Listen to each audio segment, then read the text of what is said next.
Ang pagdalaw ng mga taong galing sa silangan. Ipinanganak si Jesus sa bayan ng Bethlehem sa lalawigan ng Judea noong si Herodes ang hari. Isang araw dumating sa Jerusalem ang ilang taong dalubhasa galing sa silangan. Nagtanong sila, "Saan ba ipinanganak ang hari ng mga Hudyo? Nakita namin ang kaniyang bituin sa silangan at naparito kami upang sambahin siya." Nang mabalitaan ito ni Herodes, nabagabag siya at pati na rin ang buong Jerusalem. Kaya ipinatawag ni Herodes ang lahat ng namamahalang pari at mga tagapagturo ng kautusan, at tinanong sila kung saan isisilang ang Kristo. Sumagot sila, "Sa Bethlehem na sakop ng Huda, dahil ganito ang isinulat ng propeta.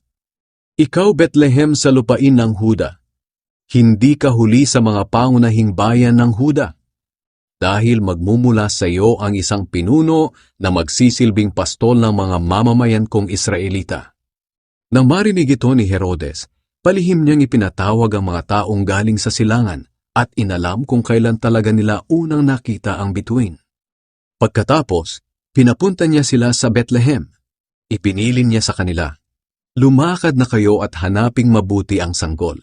At kapag nakita ninyo, balitaan niyo ako kaagad upang makapunta rin ako at makasamba sa kanya." Pagkatapos nilang marinig ang bilin ng hari, umalis na sila. Habang sila ay naglalakbay, muling lumitaw ang bituin na nakita nila sa silangan, at lubos ang kanilang kagalakan. Nanguna sa kanila ang bituin hanggang makarating sila sa kinaroroonan ng sanggol. Pagpasok nila sa bahay, nakita nila ang sanggol at ang ina nitong si Maria. Lumuhod sila at sumamba sa sanggol. Inilabas din nila at inihandog sa sanggol ang mga dala nilang ginto, insenso at pabangong mira. Nang pauwi na sila, binalaan sila ng Diyos sa pamamagitan ng isang panaginip na huwag nang bumalik kay Herodes. Kaya nag-iba na sila ng daan pauwi.